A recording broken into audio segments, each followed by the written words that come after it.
സമൂഹമാധ്യമങ്ങളിലൂടെ വൈറലായ ഇൻഡോർ സ്വദേശിനി മൊണാലിസ ഭോസ്ലെയുടെ വിവാഹം തിരുവനന്തപുരത്ത് വെച്ച് നടന്നു. മധ്യപ്രദേശ് സ്വദേശി ഫർമാനാണ് വരൻ. മൊണാലിസയുടെ കുടുംബം പ്രണയത്തെ എതിർത്തതോടെ ഇവർ തമ്പാനൂർ സ്റ്റേഷനിലെത്തി പോലീസിന്റെ സഹായം തേടുകയായിരുന്നു. പ്രയാഗ്രാജിൽ നടന്ന മഹാകുംഭമേളയിൽ മാലകളും രുദ്രാക്ഷവും വിൽക്കാനെത്തിയ മൊണാലിസ ഭംഗിയുള്ള ആംബർ കണ്ണുകളിലൂടെ ഏവരെയും ആകർഷിച്ച സുന്ദരി. വ്ളോഗർമാർ വീഡിയോ എടുത്തതോടെ വൈറലായ താരം. സിനിമയിൽ അഭിനയിക്കാൻ തുടങ്ങിയതോടെ റേഞ്ച് തന്നെ മാറി. ഫർമാനുമായുള്ള പ്രണയം പക്ഷേ വീട്ടുകാർ എതിർത്തു.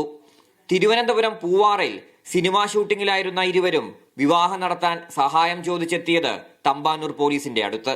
വൈകുന്നേരം ശിവപാർവതി പ്രതിഷ്ഠയുള്ളതും ശ്രീനാരായണ ഗുരു പുനരുദ്ധാരണം നടത്താൻ നിർദ്ദേശിച്ച ചരിത്ര പ്രാധാന്യമുള്ള അരുമാനൂർ നൈനാർ ക്ഷേത്രത്തിൽ ഇരുവരും സ്വപ്നം പോലും കാണാത്ത രീതിയിൽ വിവാഹം. പങ്കെടുക്കാനെത്തിയത് വിദ്യാഭ്യാസ മന്ത്രി വി ശിവൻകുട്ടി, CPM സംസ്ഥാന secretary MV Govindan, A Rahim MP തുടങ്ങിയവർ, ഒപ്പം നാട്ടുകാരും.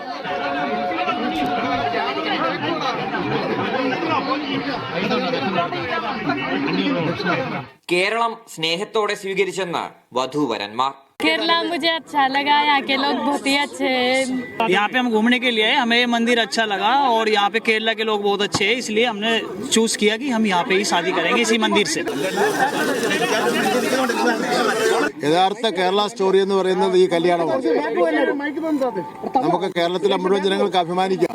കേരളത്തിലെത്തിയപ്പോൾ അവരുടെ തീരുമാനത്തെ അടിസ്ഥാനപ്പെടുത്തിയിട്ട് അവരിവിടെ വന്നിട്ടാണ്.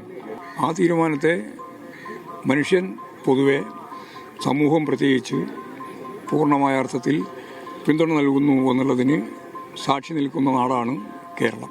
കേരളത്തിൽ തന്നെ തുടരണോ എന്നത് ആലോചിക്കുകയാണ് മൊണാലിസയും ഫർമാനും. മീഡിയ 1 തിരുവനന്തപുരം.